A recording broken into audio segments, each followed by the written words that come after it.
I've ranked all 27 zero build items from Chapter 5 Season 3, and I bet you will not agree with some of my choices. We have brand new items, some that were unvaulted, and some returning from past seasons. The Enforcer is technically back from Season 1, but it feels much better in Season 3. Actually, I would declare it the best assault rifle to use given its consistency. The Enforcer is like a hybrid between the Nemesis AR and the Huntress DMR. The high damage output combined with the easy to control recoil makes it a perfect candidate for one of the top 2 tiers. It's not an S tier weapon, but it certainly belongs in A. For those who were happy that snipers were removed at the beginning of the season, the new heavy impact sniper rifle might be disappointing. Designed to be a strong counter against vehicles, it can deal close to 400 damage to them with just one hit. However, when used as a normal sniper, the significant bullet drop makes it unpredictable. Compared to previous snipers, it sadly doesn't stand out, so for all these reasons, I gotta put this one in D. Since we just talked about a brand new item, let's introduce another one, the tow hook cannon. If I had to describe it in one word, it would be weird. Some speculated that it could replace any shotgun as it can deal up to 100 damage to opponents. The issue is that the reload time is too long, so you'll need to rely on an SMG right afterward. To be honest, it's better to use it for water skiing behind a car, but it still leaves you vulnerable to getting shot. So in summary, it feels more like a meme item at this point, not very useful or worth carrying. It belongs in D. The wrecked season is centered around Nitro, and to replace the good old slap juices from Chapter 4, we now have Nitro Splashes. These are consumables that give you a speed boost and fall damage immunity for a few seconds, somewhat similar to the effect of slap juice. Nitro Splashes are pretty useful in competitive tournaments, but not as much in public matches. This item is in between, as it can really save you from sticky situations, but not always worth carrying over a gun. If you play a lot of team games, then using it right next to your teammates is a win. For me at least, they should be in the B tier. But we also got another Nitro related item in Season 3, the Nitro Fists. They quickly became a topic of hot debate in the Fortnite community. They have to be the best mobility item we've had in Chapter 5 so far. I mean, they're way better than the wings of Icarus and the grapple blade, am I right? Plus, they are a bit overpowered as a melee weapon too, and this has made the divide between casual and competitive players even wider. Overall, they're simply too good, and they're a must-carry item in your loadout every game. Nitro Fists are the first in S tier. No, I did not forget about your beloved shotguns, so let's review the Gatekeeper. It's back from Season 2, and it was already the best one to use back then. This time, it feels as powerful as before, and is the best option for shotgun. But hang on, I'm not saying the combat shotgun is worse than the Gatekeeper. Overall, the Gatekeeper does more damage and easier to control, so that's why it's usually the top choice for most players. To be fair, I still really hate that it holds only 3 shells and then you gotta reload. When you miss one shot with it, you suddenly don't feel as confident in the fight. For that reason, I cannot put the Gatekeeper in S,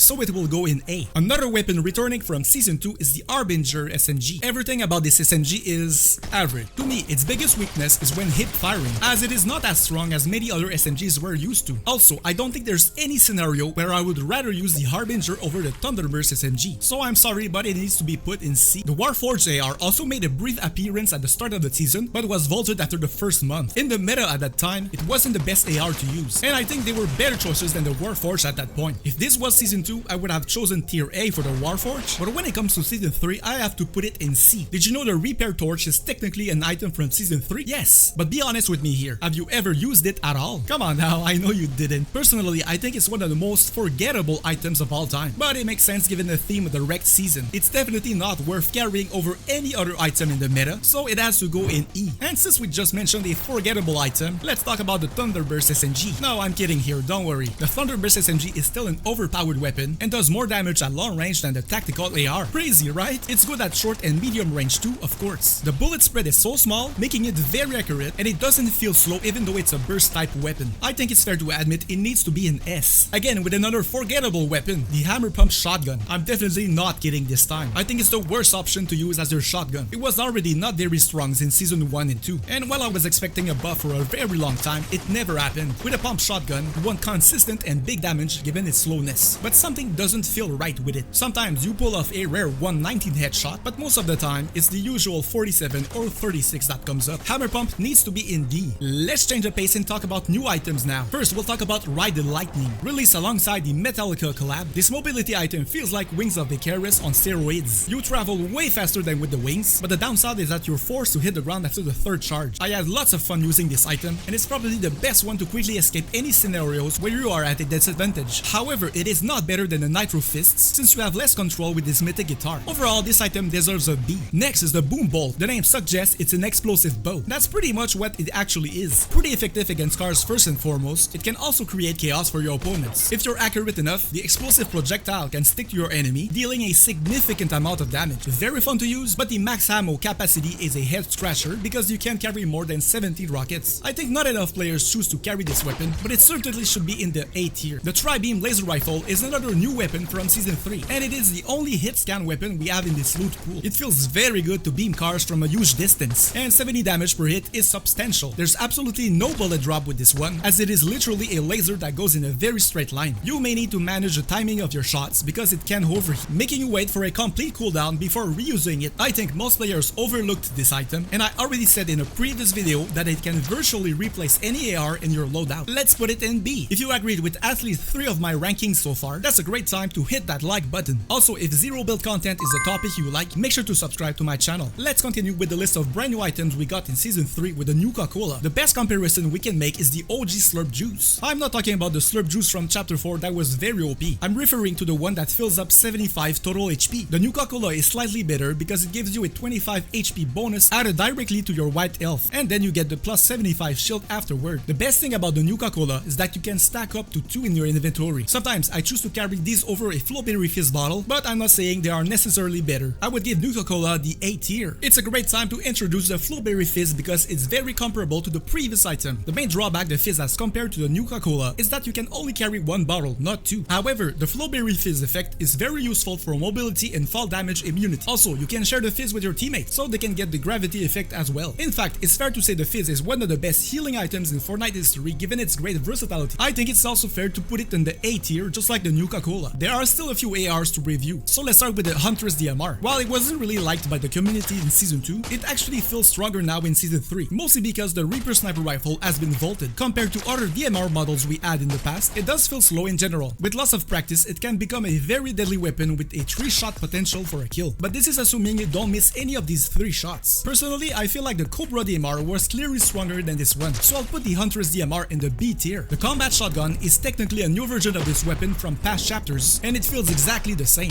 Very strong up close, and also strong when firing at medium range. The biggest challenge you're facing when using the Combat Shotgun is hitting your shots because the crosshair is smaller than the average for all shotguns in Fortnite. But this isn't much of a big concern because you can fire up to 8 times before needing to reload. I'll admit it feels a little weaker compared to the Chapter 1 version of the weapon, but it is a very strong contender compared to the Gatekeeper shotgun as the best shotgun to use in Season 3. This might be controversial, but I will put it in the same tier as the Gatekeeper, so it goes to A2. We also have another combat type weapon, the Combat AR. Designed based on previous versions from past chapters, this weapon feels similar to its predecessors. For me, it feels even better now because I recently switched to keyboard and mouse, making recoil control easier than on a controller. The Combat AR shoots so fast that it can melt your enemies, especially if you start by targeting the mid portion of the body and let your crosshair naturally rise while holding the trigger. Of course, the Combat AR isn't very good at long range. Once you get used to the recoil pattern, it can be an S tier weapon for some players, but for the majority, I think A is more realistic. The final assault rifle we need to review is the Tactical AR. Am I the only one who feels it's just like a long range SMG? In other words, it's fairly easy to use and control, but it lacks the firepower we typically get from most ARs. This weapon is usually used when you can't find a better AR or when you need a spray weapon that isn't an SMG. It's pretty rare to see players carry this to the end game. Maybe the problem is that it wasn't placed in the right meta, but I don't see too many scenarios where this gun would be the go-to option. Maybe I'm too severe here, but to me the Tactical AR needs to be in C. The hand cannon is a weapon I almost forgot to include in this video. Well, I gotta say, it's definitely the weapon I've tried the least during Season 3, so my opinion might be biased. Like the Tactical AR, the hand cannon is stuck between a few categories of weapons. Is it worth using as your sniper rifle? Can it replace your AR? No, it's way too slow. What if it was your shotgun and you used it for its very high damage output? And before you ask, no, it's not an SMG replacement at all. The hand cannon was a better fit in earlier chapters, but not this time around. I'll put it in D. Do you remember when the Boogie Bomb was unvaulted at the beginning of the season? At first, I was happy because I knew it would kill the car meta, but it quickly became the most broken item to use. It was a great counter against cars, but let's be real, it's also way too strong. Imagine you're driving a vehicle, speeding towards an enemy, and then they throw a Boogie Bomb at you. Now forced to show your best dancing moves, they stare at you with a shotgun in hand. At this point, it's only a matter of seconds before you say, GG, back to the lobby. Very annoying item, and I'm glad it didn't stay for too long. There's no other tier than S for it, because it was